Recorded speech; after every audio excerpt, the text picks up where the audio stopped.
Welcome to कंप्यूटरोलॉजी academy. और आज हम लोग डिस्कस करेंगे कि जो जेपीएससी का पेपर हुआ है, द जेपीएससी पेपर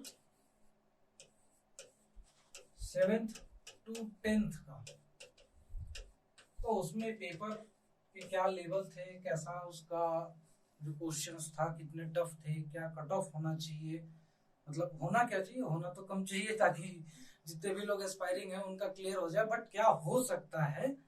और जो आंसर की आई है आयोग के तरफ से, कल दोपहर के बाद आंसर की भी अवेलेबल है आयोग के वेबसाइट पे, जेपीएससी की वेबसाइट पे। तो उससे बहुत सारे लोगों ने मैच किया, बाकी बहुत सारे कोचिंग्स ने आनंद फानंद में जैसे तैसे भी आंसर्स निकाल दिए, और उसमें बहुत सारे डिस्क्रिपेंसीज है जो कोचिंग उन लोगों ने जो आंसर की दी है उससे और आयोग की जो आंसर की है उसमें बहुत सारे जो डिफरेंसेस हैं। उसमें क्या अभी होगा, क्या उसके चांसेस बन रहे हैं, कट ऑफ कितना हो सकता है, ये सारी चीजों को हम लोग देखते हैं।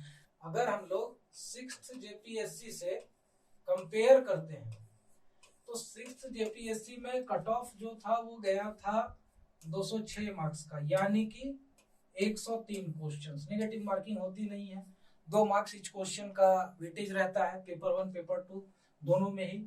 और जो स्टूडेंट्स अपीयर हुए थे वो थे लगभग 74,000। तो ये ट्रेंड था 2016 का जो 6th जेपीएससी का प्रीलिम्स हुआ था उसका। अब यहाँ पर बात करें कि जो इस साल की जेपीएससी हुई है जो 7th to 10th है, ओके।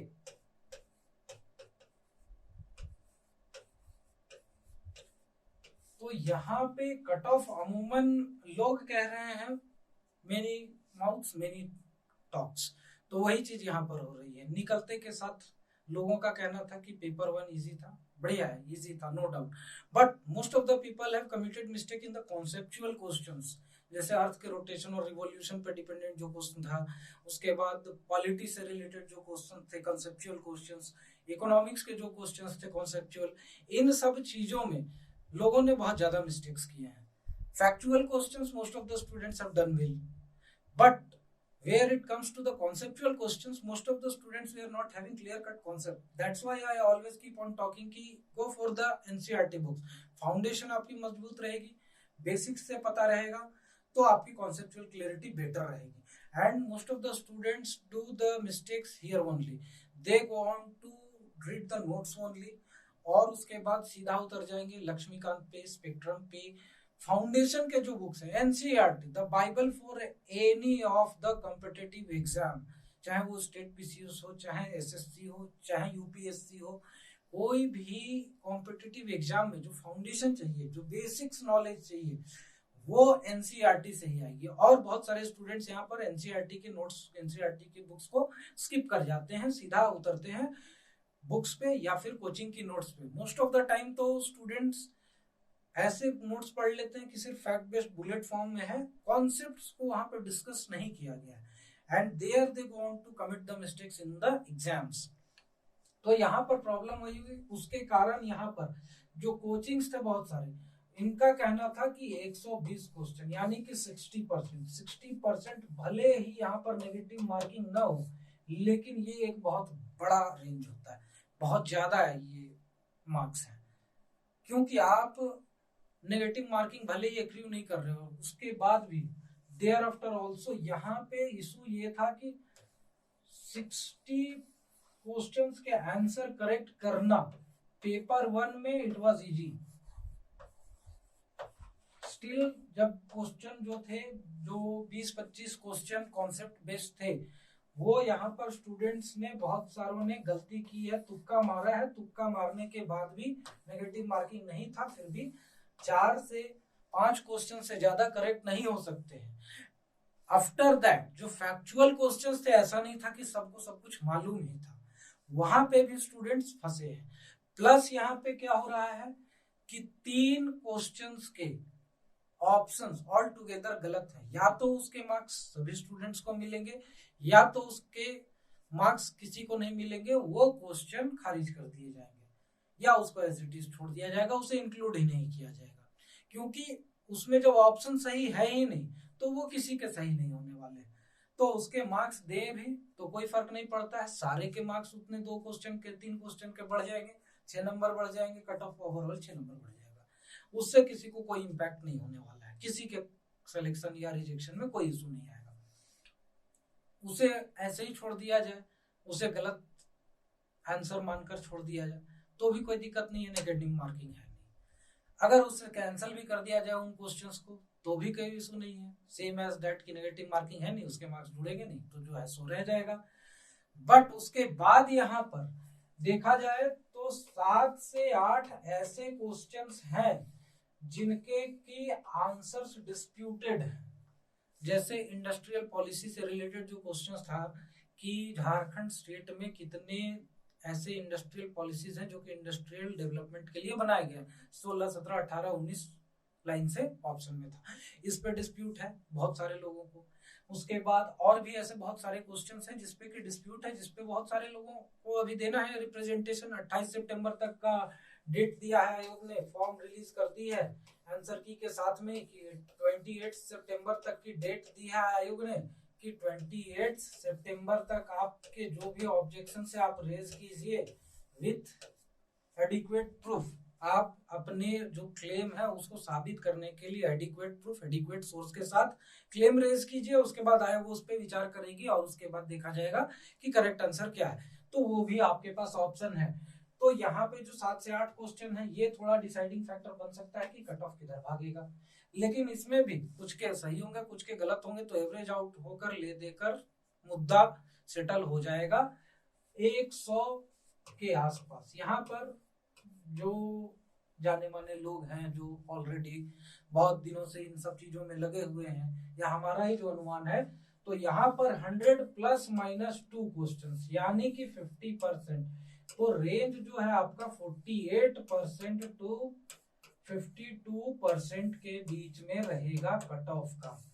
ये आप लोग ध्यान रखिए। बहुत सारे स्टूडेंट्स क्या है कि जब एग्जाम देकर निकलेंगे तो बात करेंगे कि कट ऑफ तो भाई पेपर बड़ा इजी था, बहुत ऊपर जाएगा, 125 जाएगा, 130 जाएगा, कहने वाले बहुत कुछ कहेंगे, लेकिन यहाँ पर इशू ये है कि उन्हीं के जो लोग ये चीज कह रहे हैं उन्हीं के मार्क्स अब आप जब आप देखेंगे, पहले तो वो कट ऑफ पूरा ऊपर ले जाएंगे, फिर धीरे धीरे उसको डाउन करते जाएंगे, और जब आप देखेंगे कि कट ऑफ आ गया, रिजल्ट आ गया, मार्क्स आ गए सबके, तो पता चलेगा कि उनके तो मार्क्स कट ऑफ से भी बहुत नीचे है और शुरुआत में वही कट ऑफ को ऊपर लेके जाते रहते हैं, तो ये इशू यहाँ पर हो जाएगी।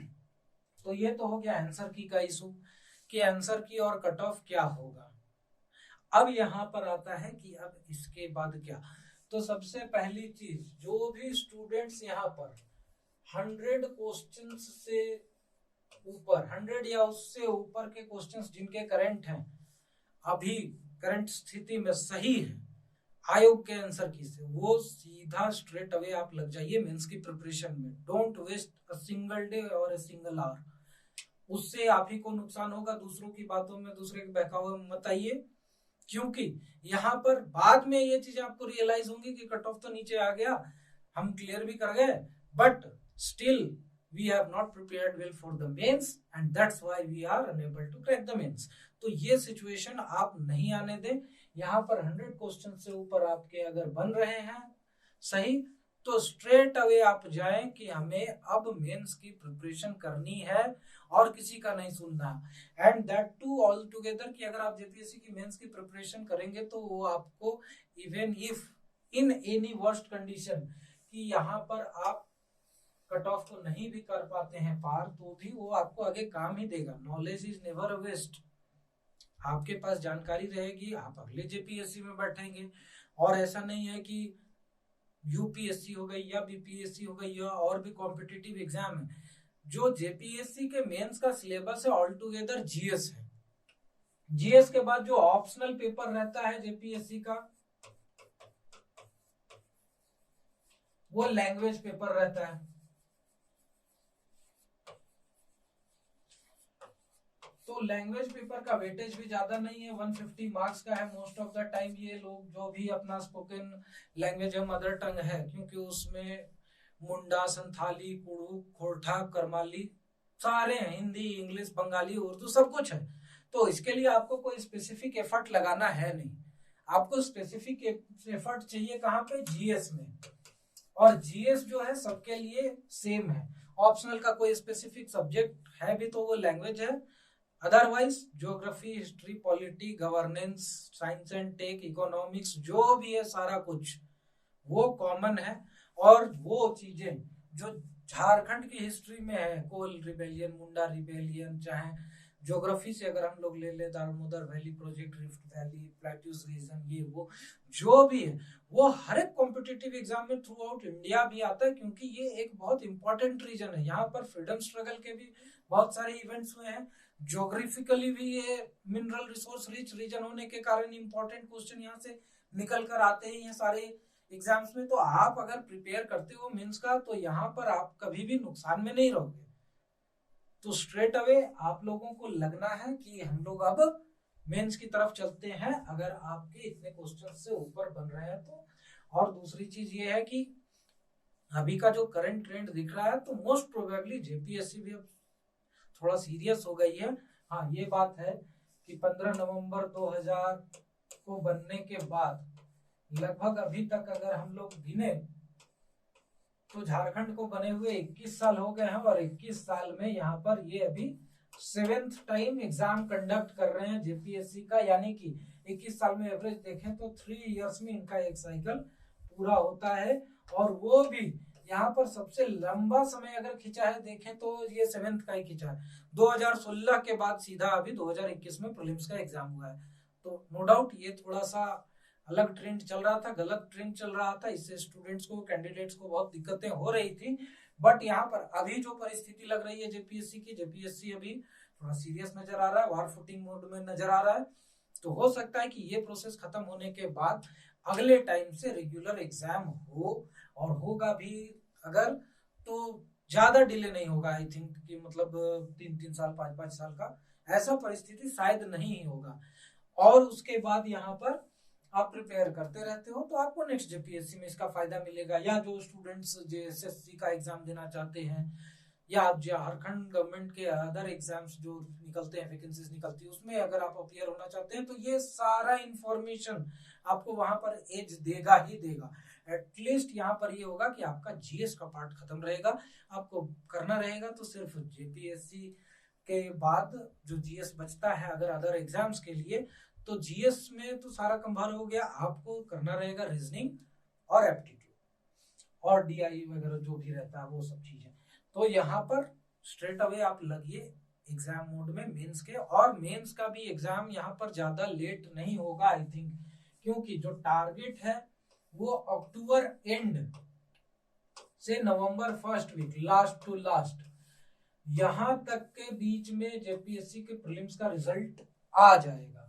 और ये रिजल्ट आएगा उसके बाद हार्डली जहां तक उम्मीद की जा रही है कि 1.5 से 2 महीने के अंदर मेंस का एग्जाम हो जाएगा। यानी कि आप ये पकड़कर चलिए कि जनवरी लास्ट या फिर फेब फर्स्ट वीक में, इस बीच में आपका एग्जाम हो जाएगा मेंस का जेपीएससी का। क्योंकि जेपीएससी ये चीज मानकर चल रही है कि ये साइकिल खत्म होने के बाद नेक्स्ट ईयर हमें फिर से एग्जाम कंडक्ट करवा देना है, क्योंकि ऑलरेडी यहाँ पर जेपीएससी की इतनी लेट लतीफ सिस्टम चल चुकी है, इतनी यहाँ पर जो उंगलियां हैं उठाई जा चुकी हैं जेपीएससी पर कि अनियमितताएं हैं, बहुत सारी इश्यूज हैं, सही से एग्जाम नहीं कंडक्ट होता है, ये है वो है।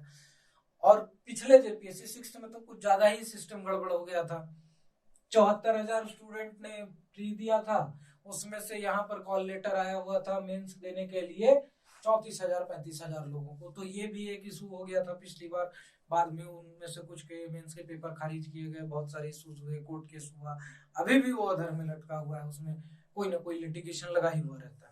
बट यहाँ पर ये 7 जेपीएससी में बहुत ज्यादा ट्रांसपेरेंसी बढ़ती जा रही है। जैसा कि हम लोगों ने देखा कि जो एएमआर सीट थी उसमें भी आपको कार्बन कॉपी मिला हुआ था कि आप इसको ले जाइए, कल के डेट में अगर आप क्लेम करते हैं मैंने तो सही मार्क किया था, मेरे मार्क्स कैसे कम आए, तो वहां पर आपके पास वो प्रूफ रहेगा कि हाँ वो एमआर सीट की जो कार्बन कॉपी है, आप इसे देख सकते हैं, ये मेरा कार्बन कॉपी है, मैंने करेक्ट मार्क्स किया था, यहाँ पर आप हमें मार्क्स दें और मेरा प्री क्लियर होना चाहिए। ऐसे सारे प्रावधान यहाँ पर किए हुए हैं इस बार। तो मोस्ट प्रोबेबली यहाँ पर ये चांसेस बन रहे हैं कि लिटिगेशन कम लगे और एग्जाम फटाफट हो, ज्यादा ट्रांसपेरेंसी बढ़ती जाए। तो ये सारे इश्यूज यहाँ पर इस जेपीएससी में कम लग रहे हैं कि कुछ लिटिगेशन का इशू आएगा, और इसीलिए यहाँ पर सजेशन ये मेरा यही रहेगा कि आप लोग जेपीएससी के मेंस के प्रिपरेशन में लगे, जिन किसी भी कैंडिडेट का 100 क्वेश्चन से ऊपर करेक्ट है।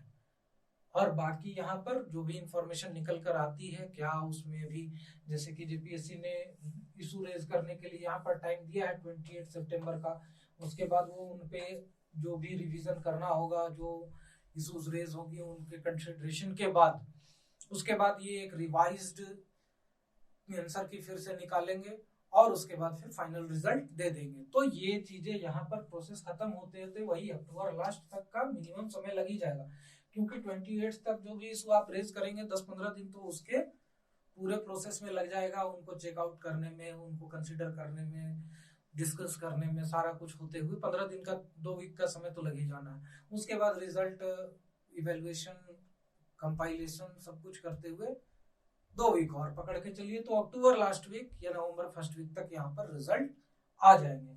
और उसके बाद देखते हैं कि अब आगे जेपीएससी मेंस के एग्जाम का क्या डेट देती है, किस समय कंडक्ट होता है, लेकिन मोस्ट प्रोबेबली अगर रिजल्ट आ जाता है तो उसके 2 महीने के अंदर यहाँ पर एग्जाम कंडक्ट करवा ही दिया जाएगा। तो यही सारी इंफॉर्मेशन है यहाँ पर जेपीएससी की। और सबसे पहली चीज, दूसरों पे ध्यान मत दीजिए, अपना दिमाग लगाइए।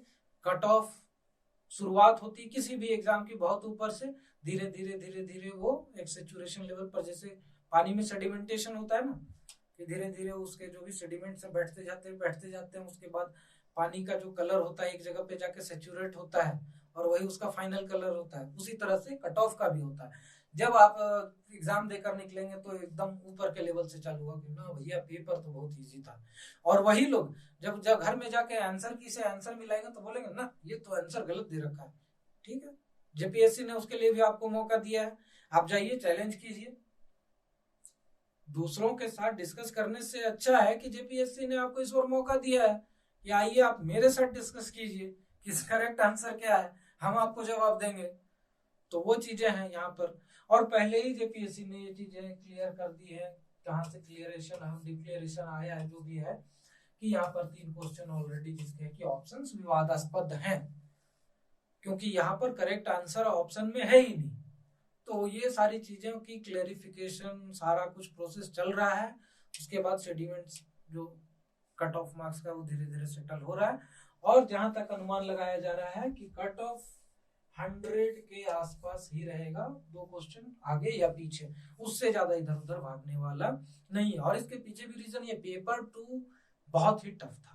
पेपर 1 भले ही इजी था, लेकिन पेपर 2 में स्पेसिफिकली क्वेश्चंस पूछे गए थे, उसमें भी ज्यादातर डेट्स थी या फैक्चुअल क्वेश्चंस थे कि सेक्शन इतने में क्या होगा नहीं होगा, कितने साल का रेंट लगेगा, कितने साल के बाद आप कोई भी बैरन लैंड को अगर कल्टीवेशन नहीं चालू करते हैं तो रीइंस्ट्रक्ट कर दिया जाएगा जो ओनर है उसके पास। ये सारे क्वेश्चंस जो होते हैं फैक्चुअल बेस्ड, वो बहुत कंफ्यूजिंग होते हैं, और इसमें आप तुक्का भी मारोगे तो डेटा ऐसे दिए हुए रहते हैं कि लाइन से 1 साल, 3 साल, 5 साल, 7 साल। अब उसमें आप कंफ्यूज हो जाओगे कि जाए तो जाए किधर, और इसी के कारण यहाँ पर ये सारे क्वेश्चंस के आंसर बहुत लोग गलत करते हैं, इसीलिए कट ऑफ चांसेस है कि यहाँ पर नीचे ही रहेगा। तो यहाँ पर भी फिनिश ऑफ। और यहाँ पर बाकी की कोई भी इंफॉर्मेशन चाहिए, कोई भी क्वेरीज हो, कुछ भी हो, तो डिस्क्रिप्शन में नीचे कांटेक्ट करने के सारे मीन्स दिए हुए हैं। व्हाट्सएप नंबर है, लैंडलाइन नंबर है, मेल आईडी है, सब कुछ है। आप लोगों को जिनको भी कोई भी कंफ्यूजन हो, कोई भी गाइडेंस चाहिए, कुछ भी चाहिए जेपीएससी के एग्जाम से रिलेटेड, आप लोग फ्रीक्वेंटली हमें फ्रैंकली कॉल कर सकते हैं, कोई इशू नहीं है। We are always available for you here.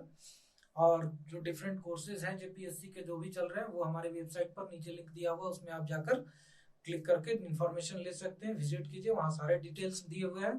Thank you very much and have a nice day.